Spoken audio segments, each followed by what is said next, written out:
Hi friends, இன்றைக்கி அயனார் துணை serial பார்ப்போமா? அயனார் துணை சீரியலில் பார்த்தீங்கன்னா ரொம்ப மனசு கஷ்டமான நிகழ்ச்சி தான் நடக்குது.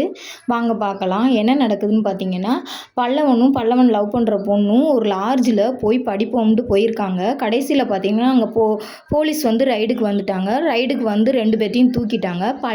இது சோழன் பார்த்தீங்கன்னா ஒரு ட்ரிப்புக்காண்டி இங்கே வந்திருப்பார். கடைசியில் பார்த்தீங்கன்னா பல்லவனை பார்த்துடுறாரு. பார்த்துட்டு போலீஸ் கூட்டிகிட்டு போகையில் எவ்வளவோ கெஞ்சி பார்க்குறாரு. கேட்க மாட்டேறாங்க போலீஸ்காரங்க. இல்லை, நாங்கள் வந்து ஒரு ஸ்டேஷன் கூட்டி போகிறோம், நீங்கள் அங்கே வந்து பேசிக்கங்க அப்படின்னு சொல்கிறாங்க.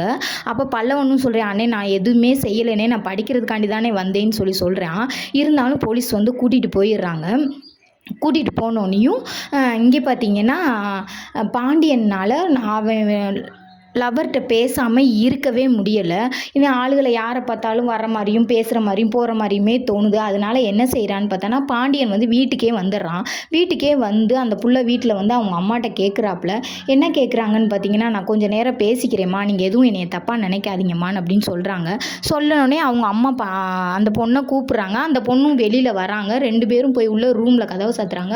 அப்போ அவங்க அம்மா சொல்கிறாங்க, என்ன கதவை சாத்துற அப்படின்னு கேட்குறாங்க. இல்லைங்கம்மா, நான் பேச தான் போகிறேன், லாக்லாம் பண்ணல, சும்மா தான் திறந்துருக்குமா அப்படின்னு சொல்லிட்டு பேசுகிறாங்க. பேசையில் நீ பேசாமல் என்கிட்ட இருக்க முடியல, நீ தான் எங்கள் அப்பாட்ட சொன்னில நான் பேசலாட்டினாலும் பரவாயில்ல, நான் நிம்மதியாக இருப்பேன் அப்படின்னு சொன்னில, இப்போ எதுக்கு என்னை வந்து தேடி வர, என்கிட்ட ஏன் பேசுகிற அப்படின்னு.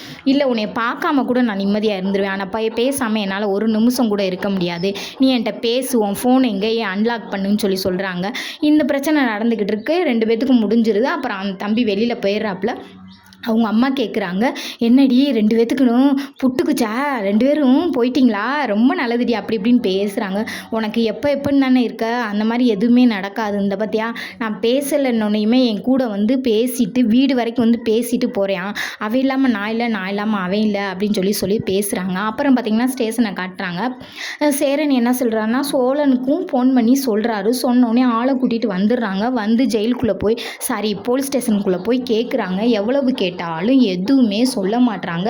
அவங்க வந்து விடவும் மாட்றாங்க. நிலாவும் வந்திருக்காங்க. நிலாவும் பேசி பார்க்குறாங்க. யார் என்ன சொன்னாலும் போலீஸ் அசையவே மாட்றாங்க. அப்போ வந்து சோழன் கேட்குறாரு, அண்ணே உனக்கு யாராவது பெரிய ஆளா தெரியுமானே அப்படின்னு சொல்லி கேட்குறாரு. எனக்கு எம்எல்ஏ தெரியும்டா, வேணா கேட்டு பார்ப்போம்டான்னு சொல்லிட்டு எம்எல்ஏக்கு ஃபோன் பண்ணுறாங்க.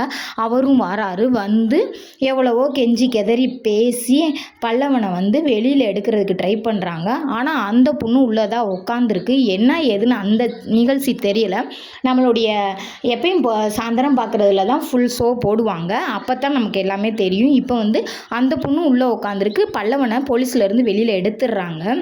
அதான் நடக்குது. போலீஸ்லேருந்து வெளியில் எடுத்து 2 பேர்த்தையும் கூட்டிகிட்டு வர மாதிரி தான் காட்டுறாங்க. ஆனால் என்ன நடக்க போகுதுன்றது நம்மளுடைய நைட்டு எபிசோடில் தான் தெரியும். எதாக இருந்தாலும் நம்ம நைட்டு பார்ப்போம்.